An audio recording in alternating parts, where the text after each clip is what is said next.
12.6, surface area volume of spheres. The two formulas that are written in your notes are exactly from your formula sheet. So surface area of a sphere is 4 times pi times radius squared. Keep in mind, surface area means it's units squared. Volume of a sphere, 4/3 times pi times radius cubed, and that's units cubed.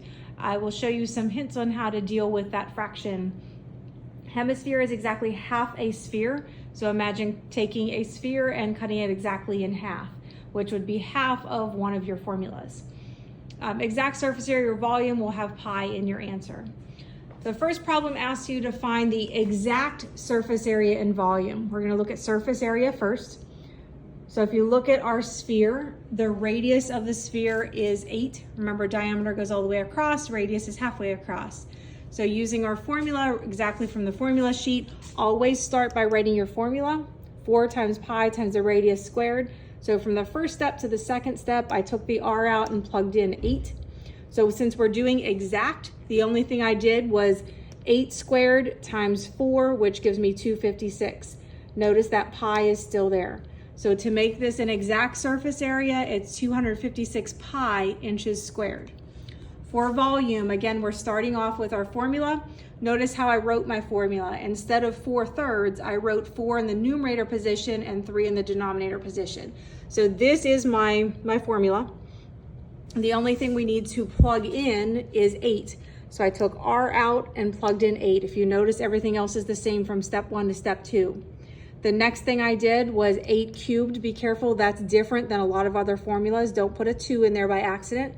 8 times 8 times 8 times 4 gives me 248.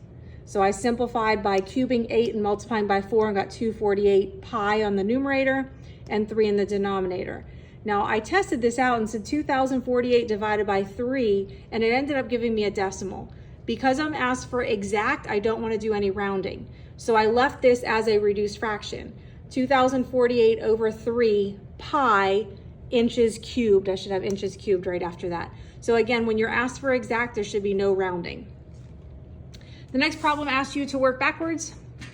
So it tells us the surface area of a sphere is 30 pi square meters. Find the radius of the sphere.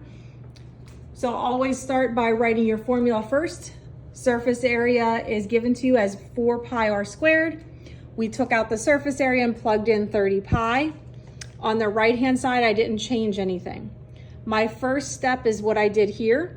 I'm dividing by 4 pi because my goal is to get r squared by itself and eventually r by itself. So the 4's cancel, the pi's cancel, I have r squared on the right. The pi's cancel and 30 divided by 4 gives me 7.5.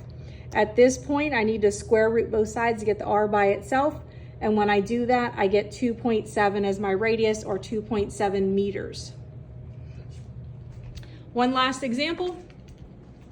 We're asked to find the volume of a soccer ball. Had we been in class, we would have a discussion about the diameter of a soccer ball. There's different size soccer balls, and the one that's used, I believe, by this age would be a 9-inch soccer ball. There's smaller ones for smaller kids. So the diameter of the soccer ball is 9, which means the radius would be 4.8. If we're asked for the volume, we're going to use our volume formula, and this is the one I told you we would talk about too. 4 pi r cubed divided by 3. Again, be very careful about that 3. We know that the radius is 4.5. So from the first step to the second step, all I did was take out the r and plug in 4.5. So to go from my second step to my third step, because it didn't ask for exact, I plugged this into my Desmos and I got this as my rounded answer. So what's the volume of a soccer ball? 381.5 inches cubed. Your homework is posted on Schoology, and next time we will do 12.7.